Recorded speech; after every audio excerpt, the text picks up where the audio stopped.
Okay, so this is E2.8, which is inverse functions, and I just want to show you basic inverses of relations, and then once we get the hang of that, then we'll actually look at how to solve for the functions algebraically, okay? So the first thing we need to know is the definition of inverse, okay? So we're saying let R be a relation, the inverse of R, which we denote as R to the negative 1. Okay, we always use that notation to the negative 1. That doesn't mean 1 over R, it just means R inverse. Okay, is the set of ordered pairs BA such that AB is an ordered pair in the original set of R.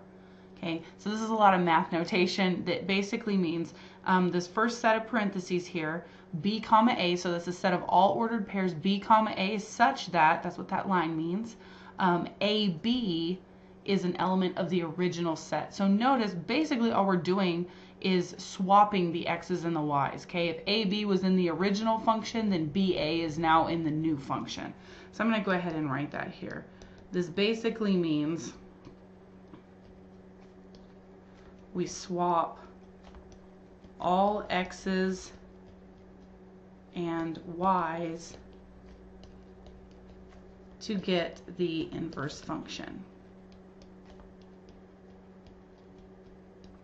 Okay, and what this does is it basically creates a mirror image of the original function and the inverse function across the identity line. Because remember, well, I guess this is for you. For the identity line, it's y equals x. So if I had the point 1, 2, now I would have 2, 1. Okay, so it's a reflection. So I'm going to go ahead and write that also. This results in a graph that is a mirror image of the original function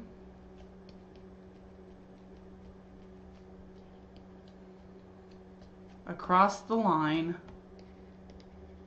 y equals x. Okay, so I'm going to show you an example of this so you know what I'm talking about, and then we'll look at some more. Okay, so here we have an example. We have f of x is x cubed, and we're going to figure out what x cubed looks like, which we should already know from transformations, and what its inverse looks like. Okay, so here we already know what x cubed looks like. Okay, we have a set of ordered pairs that we can put in. We can plug in -2, 0, and 2. Whenever I cube those numbers, I end up with 8, 0, and 8. Okay. And then remember, in order to get our inverse function, all we have to do now is swap those variables. Now, before I do that, I just want to mention here, remember our domain values are our input, and our range values are our y's or our output. So I'm going to go ahead and put over here that the x's represent the domain of f, and the f of x's represent the range of f.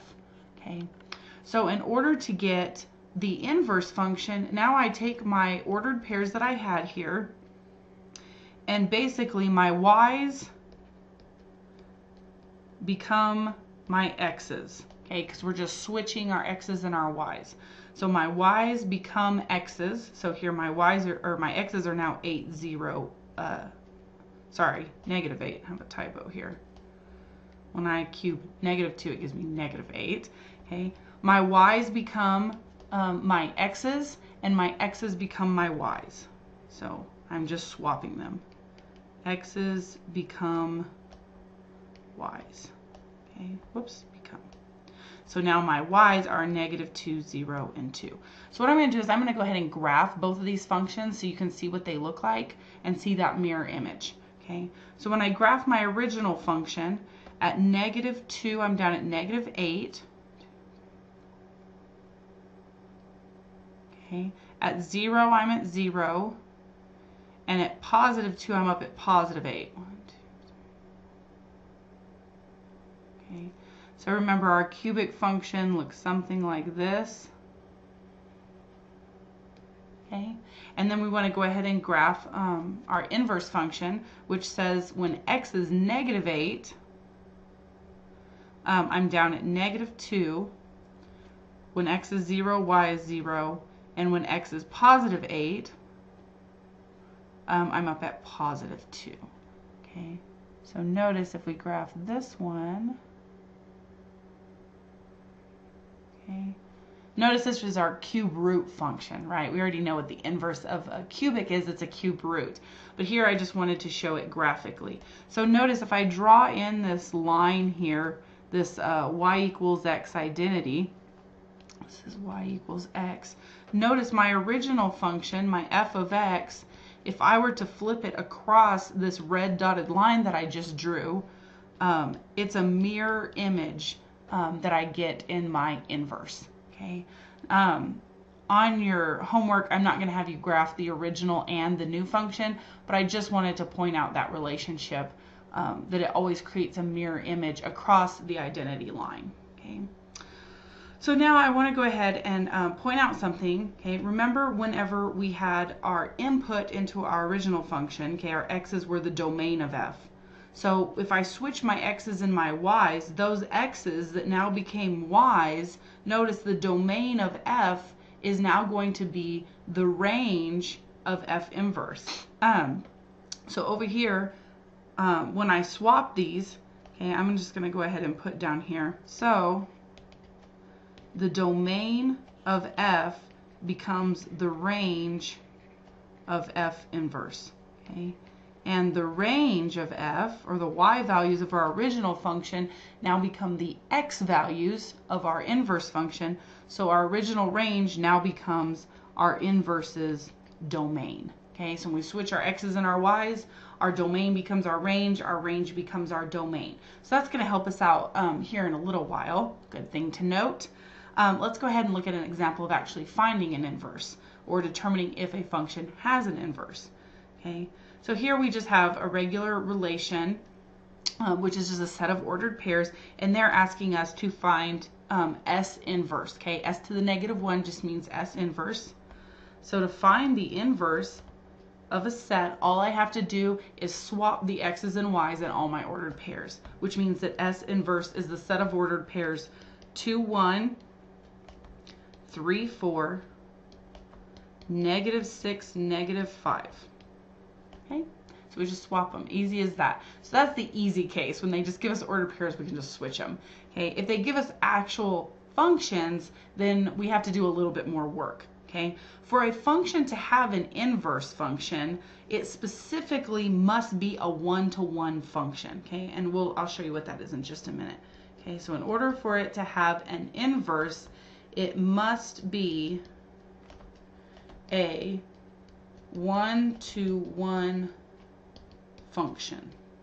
Okay, and we abbreviate one-to-one function by doing 1-1. Okay, so I'll either write out 1-to-1 or we'll just use 1-1. Okay, all right, so what are one-to-one functions? One-to-one functions are functions in which every element of the range, okay, is paired with exactly one element of the domain. Okay, so in other words, no y value gets repeated.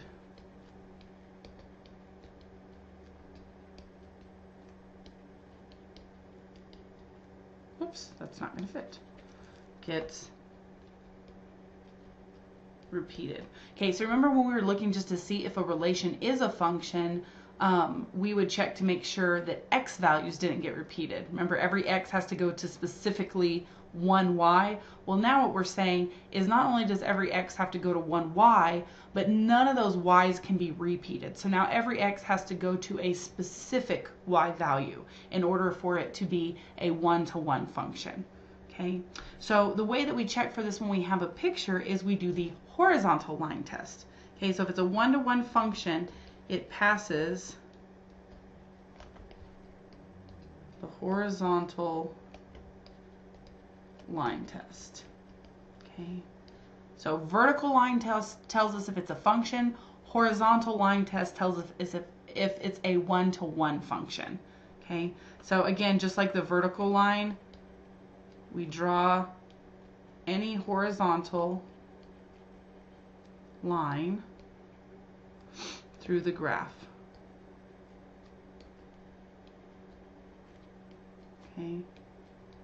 If it only hits once, then it's a one-to-one function. Okay, so just like a vertical line, when we did the vertical line test, if it hits once, it was a function. Same thing here. If we do a horizontal line test and it only hits the graph once, that means that we only have one y value for each x, in which case it is a one-to-one function. Okay, so let's go ahead and look at some examples. All we want to do is determine whether the following functions have inverses or not. Okay, so I just do the horizontal line test. Notice on this first one, if I draw a horizontal line anywhere on it, it's only going to hit one time.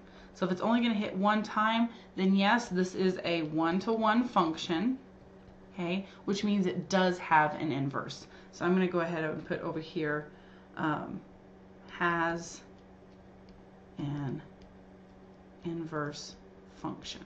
Okay. Same thing on the next one. If I start drawing horizontal lines here, notice they're only hitting my graph at one place.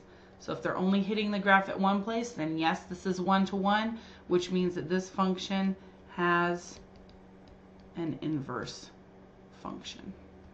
Okay. And then my last one here, same thing. If I draw a vertical line, a horizontal line, notice on this one, it's hitting two places. If it's hitting two places, then it's not one-to-one. Okay, so what that means is that this function doesn't have an inverse function.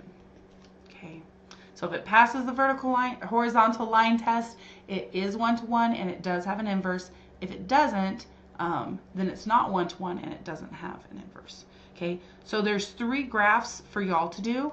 I'll give you just a second and then we'll go over them. Okay.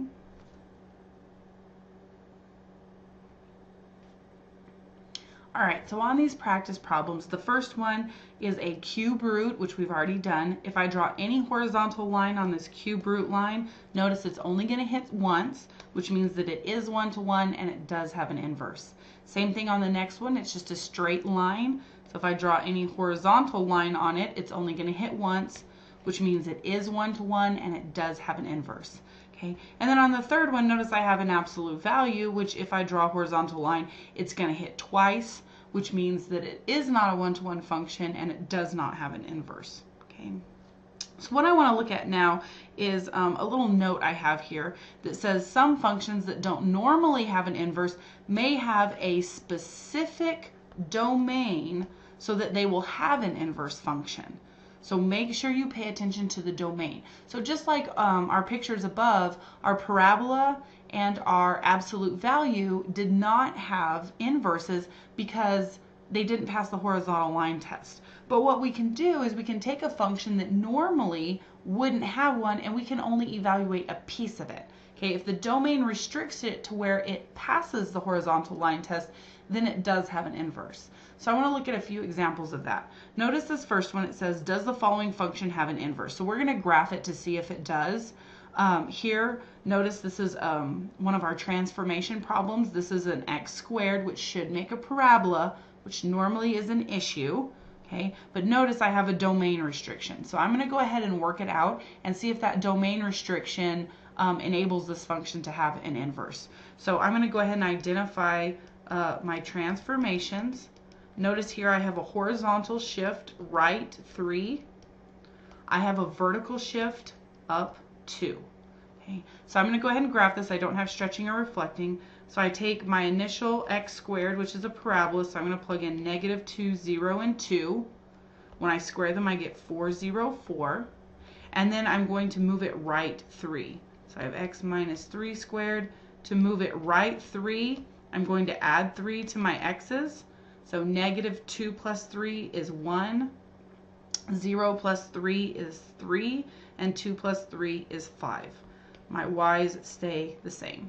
And then I move it up 2, so now my function looks the way I want it to. To get a vertical shift up 2, I just add 2 to my y's. So I get 6, 2, 6, and my x's stay the same, 1, 3, 5. So I'm going to go ahead and graph this. So when x is 1, y is up at 6. Okay. When x is 3, I'm up at 2. And when x is 5, I'm back up at 6. So notice this is my parabola. But specifically, I have this domain restriction. If I have a domain restriction, then that means we're considering this parabola, but we're only considering it from x equals 3 and on out to the right, because this says x is greater than or equal to 3. So if I go to where x is 3, that's this point. So notice I'm only looking at this piece of the graph. So I'm going to put over here only considering the graph part in red.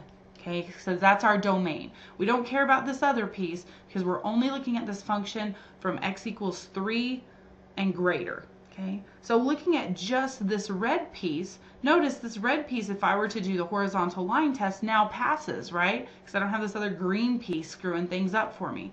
So I'm just going to write down here, for x greater than or equal to 3, the function passes the horizontal line test. So yes, it does have an inverse function. Okay, so this one is a big yes. Okay, because since there was a limit on my domain and it limited it to a piece that now passes the horizontal line test, then I can do it. Okay, if they asked me to find whether or not this function had an inverse and it didn't have that little x is greater than or equal to 3, then automatically I could just say it doesn't have an inverse, because I know this makes a parabola, and if I don't cut off a piece of that parabola, then it's never going to pass the horizontal line test. Okay, let's look at another one. So this other one was kind of like our second example. We know absolute values also should not pass the horizontal line test because they make a V. So let's see if we've accommodated enough in our domain here for this one to have an inverse. So I'm going to go ahead and identify my shifts, which here the +4 inside moves me left 4. The -1 outside the function moves me down 1. So no stretching, no reflecting. So I start with my absolute value, which is a V. So I'm going to plug in -2, 0, and 2. Remember, absolute value just makes your input positive. So I end up with 2, 0, 2. Then I want to move this to the left 4. So absolute value of x plus 4. To move it to the left 4, I take my x's and I subtract 4. So -2 minus 4 is -6.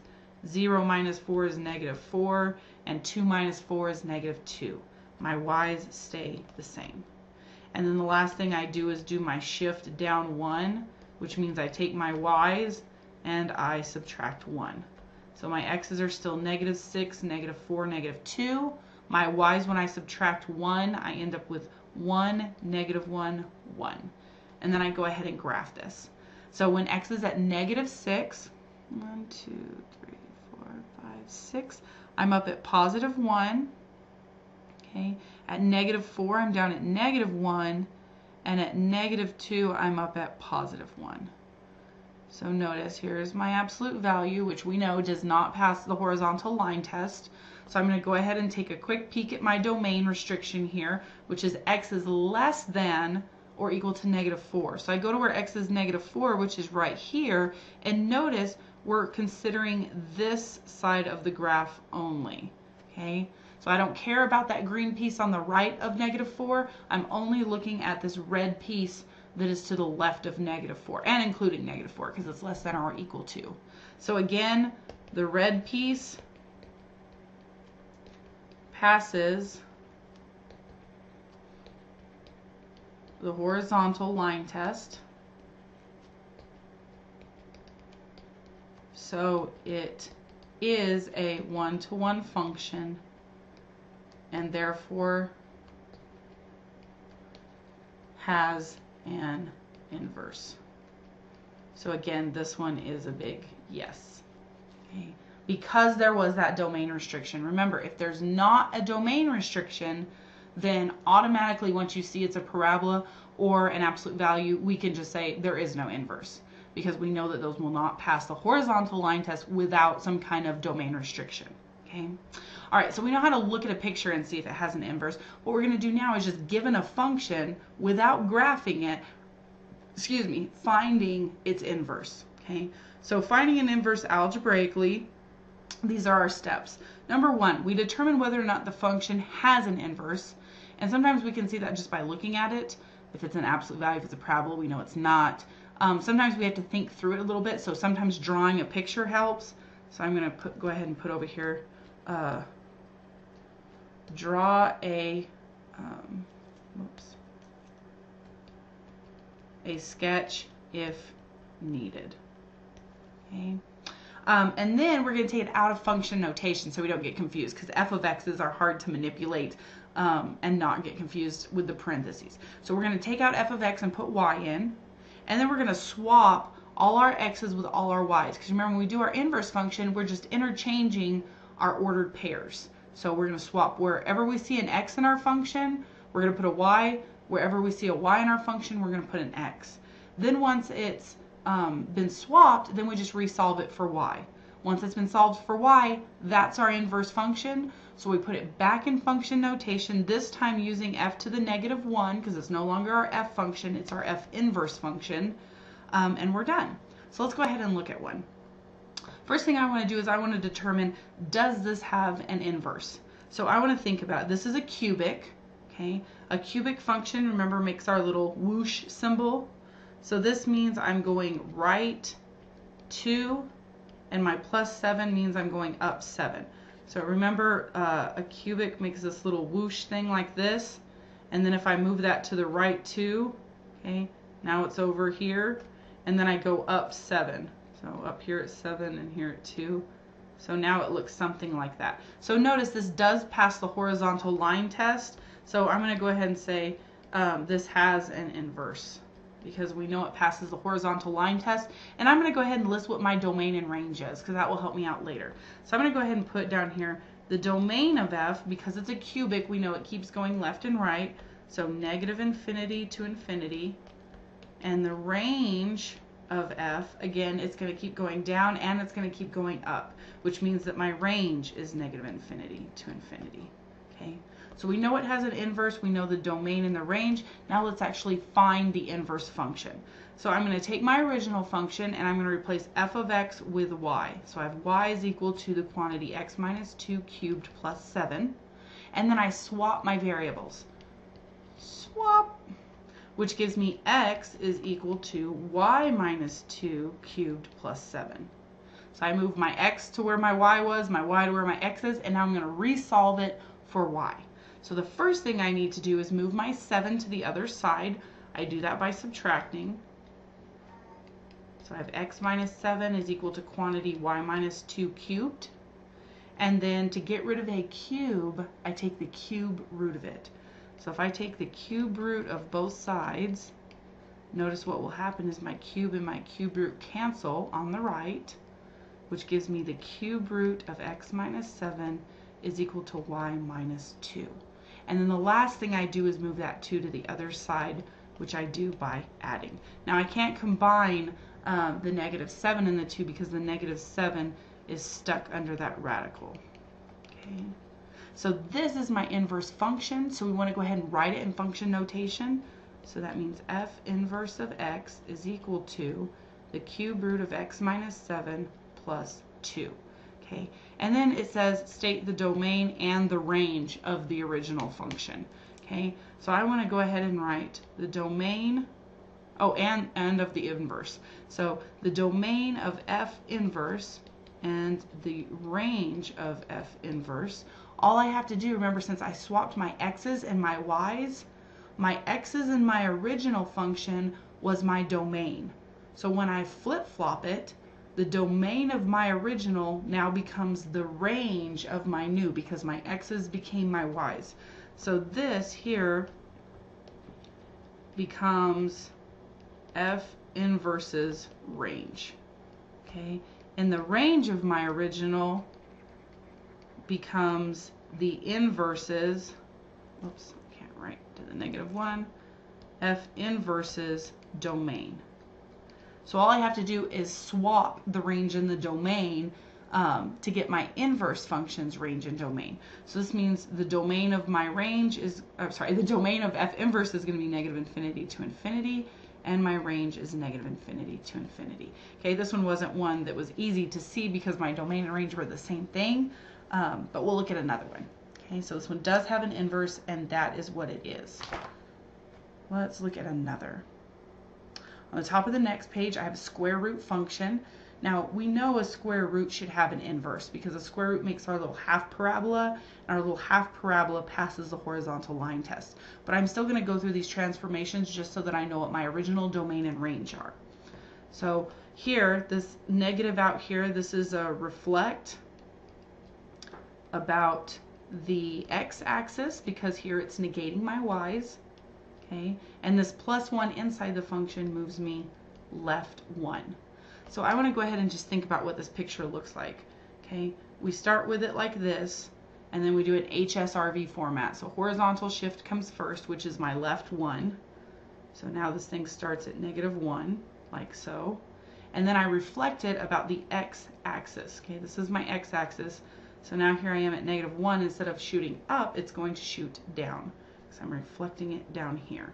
Okay, so notice this does pass the horizontal line test, so it has an inverse. So we can go ahead and solve for it algebraically. And then I'm going to go ahead and list the domain of f and the range of f based on my little picture here. So domain is left to right. Notice it's starting here at -1. So the domain is from -1 on out to infinity. My range is my lowest y value, which here this function is going to keep going lower and lower. So -infinity up to my highest y value, which is here the x-axis, which is y equals 0. Okay. So now that I know it has an inverse and I know what the domain and range are, I can go ahead and solve for it algebraically by swapping my variables. So I'm going to go ahead and write this as y is equal to -square root of x plus 1.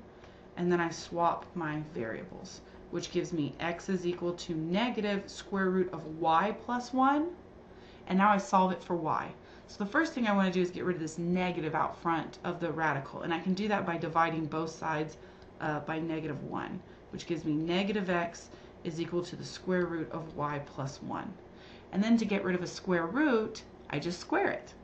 So if I square one side, I have to square the other side.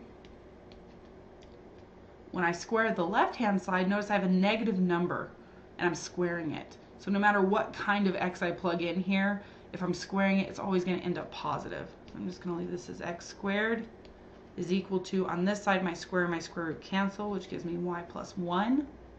And then I move my 1 to the other side by subtracting. So I get x squared minus 1 equals y. So this is my inverse. So f inverse of x is equal to x squared minus 1. And then I want to find the domain of my inverse and the range of my inverse. In order to do that, all I have to do is swap my domain and range from my original function. So the domain of my original was -1 to infinity. Excuse me, my x's become my y's. So -1 to infinity is now going to be the range of my inverse function. Okay, same thing. The range of the original function was -infinity to 0. So when I change my y's to x's, now my domain in my inverse function is going to be -infinity to 0. Okay, so if you don't know domain and range, just find it of your original function. When you find your inverse function, you take your domain and range and just flip-flop them. Okay, all right, let's look at a couple more and then I'll have y'all practice some. Okay, on this first one, notice this is a parabola. If it's a parabola, it's not going to work unless we have a domain restriction. Here we have a domain restriction. Let's make sure it's a good one. Because notice if you have a parabola, say it's like this, and your domain restriction is, say like x is greater than or equal to -1, that would be this whole piece.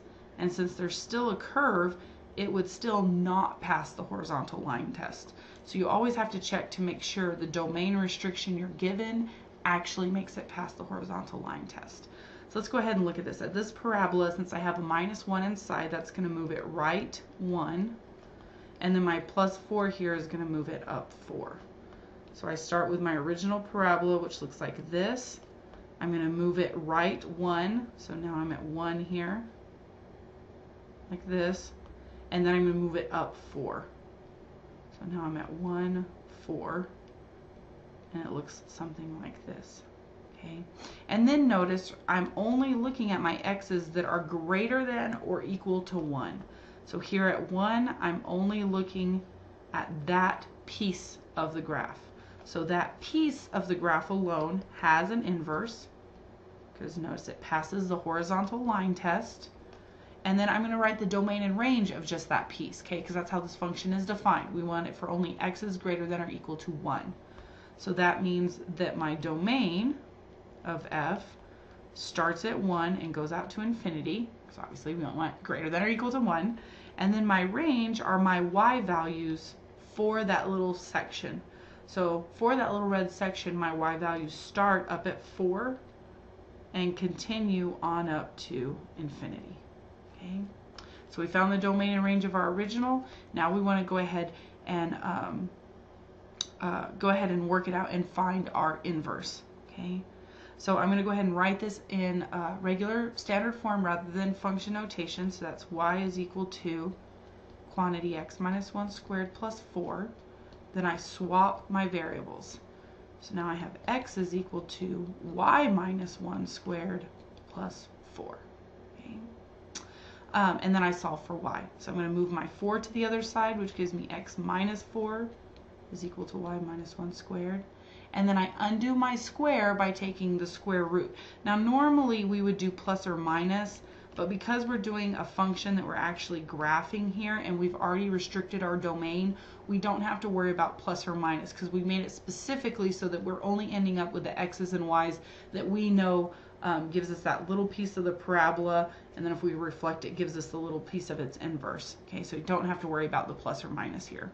So we end up with the square root of x minus 4 is equal to y minus 1, and then I move my 1 over, which gives me square root of x minus 4 plus 1 equals y, which means that my inverse function is the square root of x minus 4 plus 1. And then I just have to list my domain of f inverse and my range of f inverse. Okay. To find those, all I do is take the domain and range of my original and swap it. So my original domain was 1 to infinity, which means my inverse's range is 1 to infinity. And my original range was 4 to infinity, which means my new domain is 4 to infinity. Okay? Let me look at one more that's a little bit different, and then I'll have y'all try some. On this one, this is a rational function, and we're not going to get much into graphing rational functions. The only thing we know really about rational functions is that the denominator can't be 0, which really only tells us about the domain. We have no idea what the range of this looks like. So for now, I'm just going to find the domain, and then maybe we can figure out the range another way. So I'm going to go ahead and look here. I don't even know what this picture looks like, but I do know that for the domain, 2x plus 1 cannot equal 0, which means that 2x cannot equal -1, which means that x cannot equal -1/2.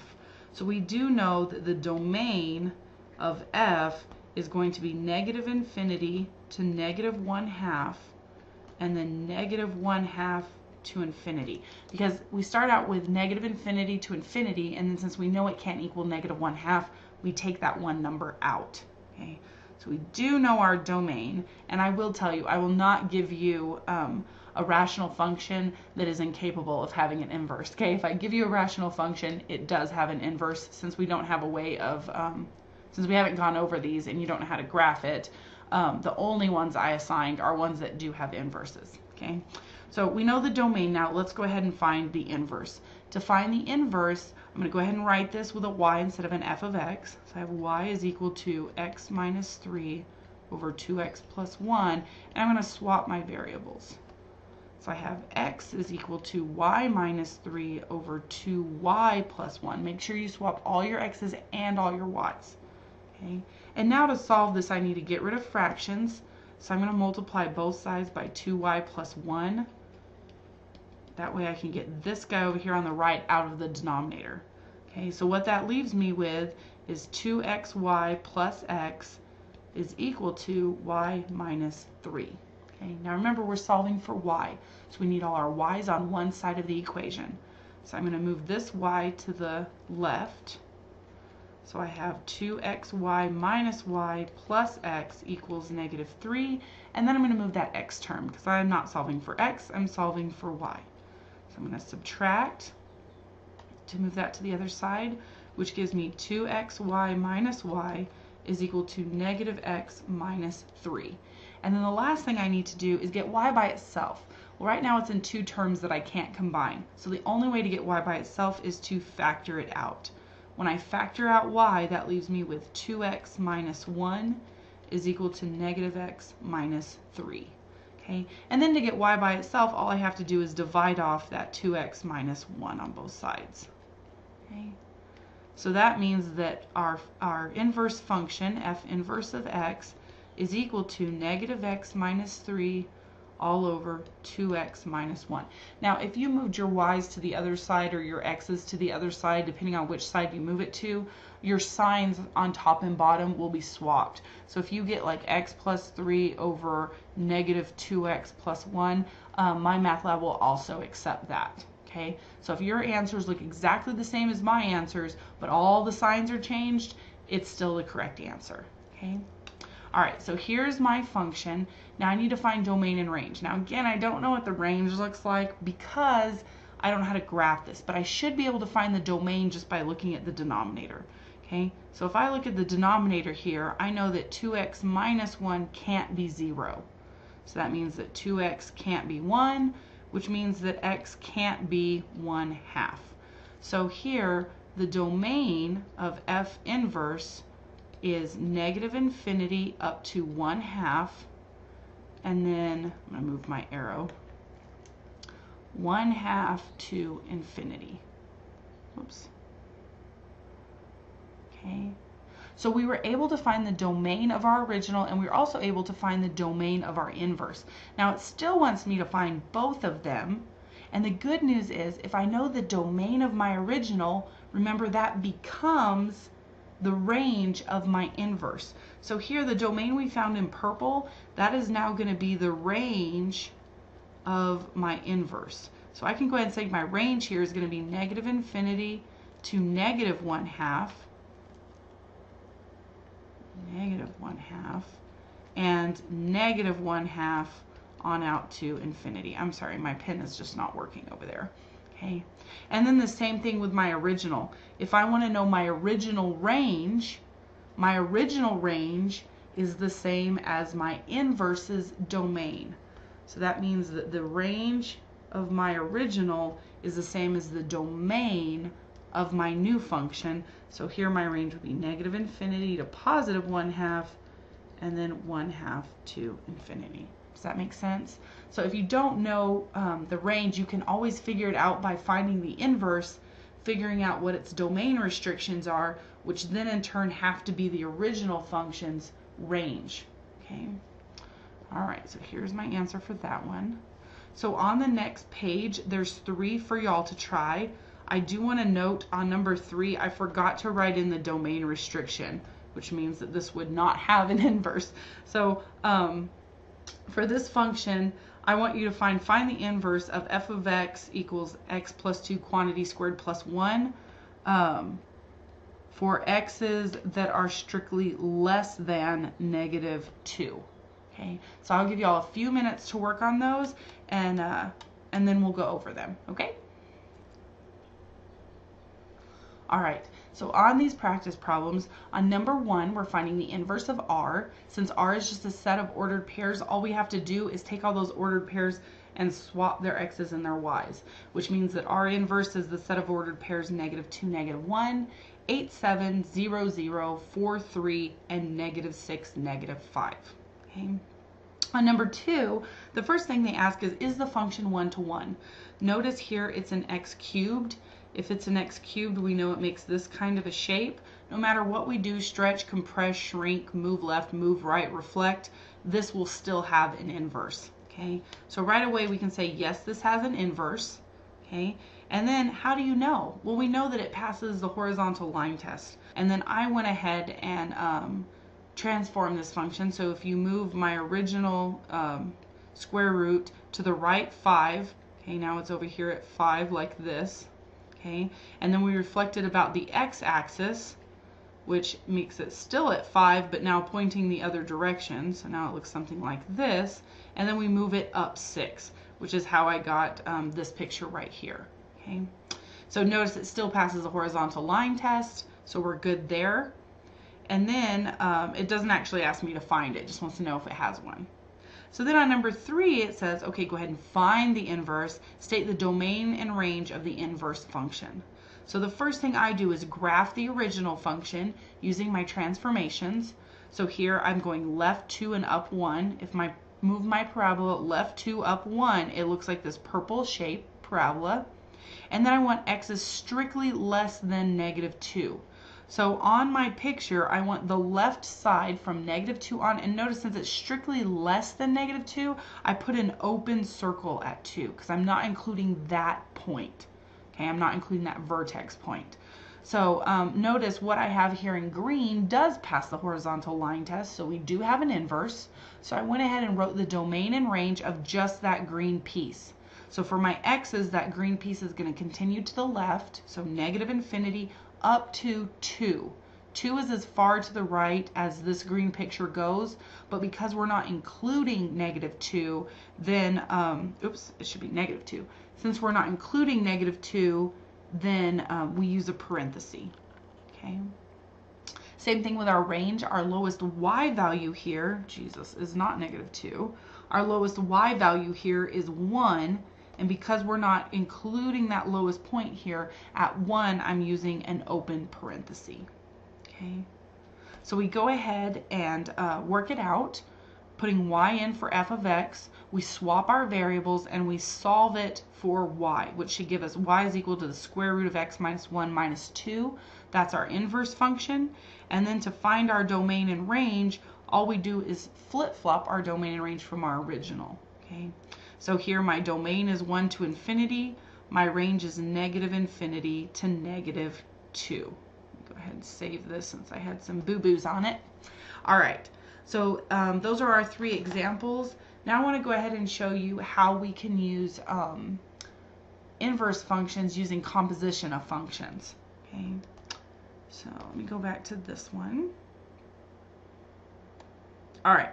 So composition of functions with inverses, we have this neat little fact that tells us that if a function f is 1-to-1, then its inverse is the unique function such that each of the following holds true. Okay, if I compose f with its own inverse, it should simplify down to just x. And the same thing is true in the opposite direction. If I compose my inverse with its original function, it should simplify down to just x. So that's what I want to go ahead and look at here, is work out 2 examples, or 1 example really, because we're just doing f composed of f inverse. So here I'm going to go ahead and compose the function with its inverse, which should cause it to simplify down to just a solitary x. Okay, so when we do f composed of f inverse, remember this is f, and I'm sticking f inverse inside. So I'm going to go ahead and put my function for f inverse inside of f. So this means I'm doing f, and inside of f I'm going to stick in the inverse function, which is 7 over x plus 1. Okay, so I'm going to put 7 over x plus 1 into my f function. Now I'm going to go ahead and write out what my f function is. My f function says to do 7 minus my input all over my input. and here my input is 7 over x plus 1. Okay, so now I just need to simplify this down, and hopefully it simplifies down to x. So on top, I can't combine these unless they have a common denominator. So I'm going to consider this 7 over 1, and I'm going to multiply on top and bottom by x plus 1. Okay, so that gives me 7 times x plus 1 over x plus 1 minus 7 over x plus 1. Okay, so on the top, now if I distribute that 7, oops, I don't guess I can put that there. If I distribute that 7, I'll get 7x plus 7 minus 7 all over x plus 1 all over 7 over x plus 1. And notice what happens in the numerator of the top fraction is my 7's cancel. So I end up with 7x over x plus 1 all over 7 over x plus 1. Okay? And then I have a complex fraction. When I divide fractions, I flip and multiply by the second. So this is the same as 7x over x plus 1 times x plus 1 over 7, which notice I can reduce my x plus 1's and I can reduce my 7's, which leaves me with just x. Okay, so that direction worked. Now we need to do the other direction. So let's do f inverse composed of f of x. So this time I'm sticking my f function inside my inverse. Okay. So remember, my f function is 7 minus x all over x, and that's what I'm putting into my inverse. Now my inverse says to do 7 over my input plus 1. So my input here is 7 minus x over x. So again, I need a common denominator on bottom, which would be x. So this 1 I can think of as 1 over 1, and I'm going to multiply on top and bottom by x. So I have 7 over 7 minus x over x plus x over x. Now that they have the same denominator, I can combine the tops. So 7 minus x plus x over x, which notice my x's cancel, they're opposites. So I end up with 7 over 1, I'm going to go ahead and write it as a fraction, over 7 over x. And then again, I have a complex fraction. So to get rid of that, I flip and multiply by the second.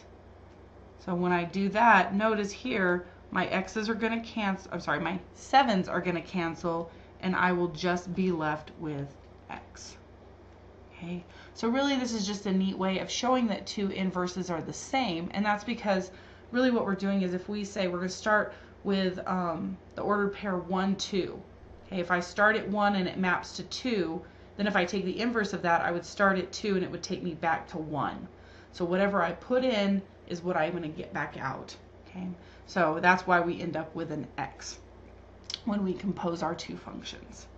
All right, so there's one here on the bottom of the page for you to try. I'll give you a minute and then we'll go over it. All right, so on this one, we're doing the composition of both functions. When I do f composed with its inverse, okay, I'm plugging x plus 2 quantity cubed over 3 into my f function. My f function says to take the cube root of 3 times my input and then subtract 2. Notice here, my 3's will cancel, which leaves me with x plus 2 cubed under a cubed root.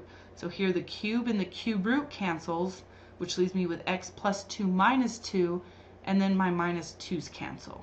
Okay. Same thing on the next one. When I compose my inverse with my original, I'm putting my original into my inverse. So the cube root of 3x minus 2 goes into my f function, which says I take my input plus 2, and then I cube that divided by 3. Okay, so notice the first thing is my negative 2 and my positive 2 cancel. My cube and my cube root then cancel, which leaves me with 3x over 3, and then my 3's cancel, which leave me with x. Okay. All right, so that one wasn't too bad. The last thing I want to show you is a word problem, okay, or our application problems. These really aren't too bad. We're just doing the same thing. It's just applied to some real world experience or situation. Okay, so the first one is swimming lessons. It says we have this function A city swimming league determines that the cost per person of a group swim lesson is given by the formula C of x is equal to 60 plus 2x over x, where x is the number of people in the group and C of x is in dollars. So I'm going to go ahead and write that down. So for our C function, okay, x represents the number of people and C of x, which is our y, represents the cost, okay, in dollars. So what they want us to do is find the inverse function and explain what that means. So really quickly, I'm going to go ahead and explain what it means. If our original function, we put in the number of people and it gives us the cost, then in our inverse, if we switch that, what we're going to do is we'll put in the cost and it will tell us the number of people that can swim for that cost. Okay, so all it's doing is flipping our input and our output. So let's go ahead and work this out. I have y is equal to 60 plus 2x over x, and then I swap my variables, which gives me x is equal to 60 plus 2y over y, and then I want to solve this for y. So I need to get it out of the denominator, so I'm going to multiply on both sides by y, so that that y will cancel, which leaves me with xy is equal to 60 plus 2y. Then again, I'm solving for y, so I need to get all my y terms on the same side. So I'm going to subtract 2y. Okay, I can't combine my y terms here because one has an x and one doesn't. So I have xy minus 2y equals 60. And then to get y by itself, I factor it out, which leaves me with x minus 2 equals 60. And then the last thing I do to get y by itself is I just divide off that quantity x minus 2 on both sides. Okay, so that tells me that my inverse function, not f, sorry, here we're using c inverse of x, okay, is equal to 60 over x minus 2. Okay, and what this represents, we need to go ahead and write out. Okay, this is where x is the cost, because we're swapping our variables, is the cost, and C inverse of x is the number of people. Okay, so I'm just going to say to get our interpretation, all we're doing is swapping what our variables stand for. Okay, let's look at another one. This one is converting temperatures. The following function can be used to convert Fahrenheit temperatures to Celsius. So basically we can go from Fahrenheit to Celsius using this T of x function. Okay, so we start with Fahrenheit and our output is going to be Celsius. The first thing it asked me to do is to evaluate T of negative 13 and T of 86. So that means if my Fahrenheit temperature is negative 13 degrees, we want to know what will it be in Celsius. So I just plug it into the function, which is 5/9 times my input, which is negative 13 minus 32. Excuse me. Okay, negative 13 minus 32 gives me 5/9 times negative 45. Okay, and then here I can reduce, right? 9 goes into negative 45 negative 5 times, and negative 5 times negative 5 gives me negative 25. Okay, so that means that at negative 13 degrees Fahrenheit, that's the same as negative 25 degrees Celsius. So I put this little picture over here so we could check and make sure it looks accurate. If I look on the Celsius when I go to negative 25, which is somewhere in here, notice if I draw it across, yep, that's about where negative 13 should be, somewhere in there, right? So that one made sense. Let's look at the next one. It wants us to find T of 86. When I plug 86 in, I do 5/9 times 86 minus 32. 86 minus 32 is 54. Okay, and 54 and 9 also reduces. 9 goes into 54 6 times. 6 times the 5 gives me 30. Okay, so at 86 degrees Fahrenheit, that's the same as 30 degrees Celsius. So let's go ahead and check. If I go to 86 degrees Fahrenheit, notice if I draw that over, that is 30 degrees Fahrenheit. Okay, so we did good. All right, then the last part says find T inverse of x and explain what it represents. So for part B, we're finding the inverse. So I'm going to go ahead and write my function with a y, which is y is equal to 5/9 times x minus 32. Okay, and then I'm going to swap my variables.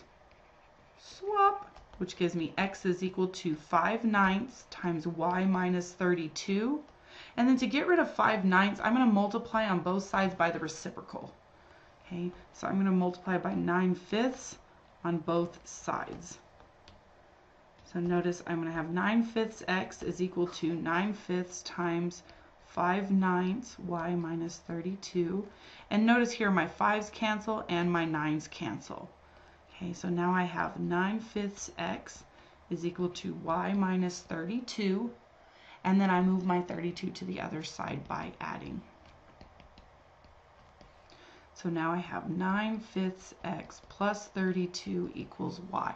So this is my inverse function, which means now I can just write it in function notation.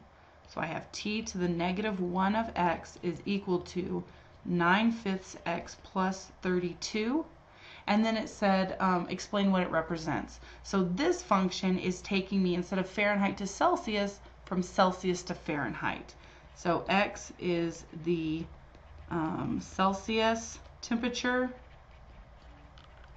and T inverse of x is the, I don't know how to spell Fahrenheit. F-A, there's an H in there, F-A-H, Fahrenheit temperature. Okay? So in other words, this last function takes us from Celsius to Fahrenheit. Right? Okay. So that is the end of 2.8.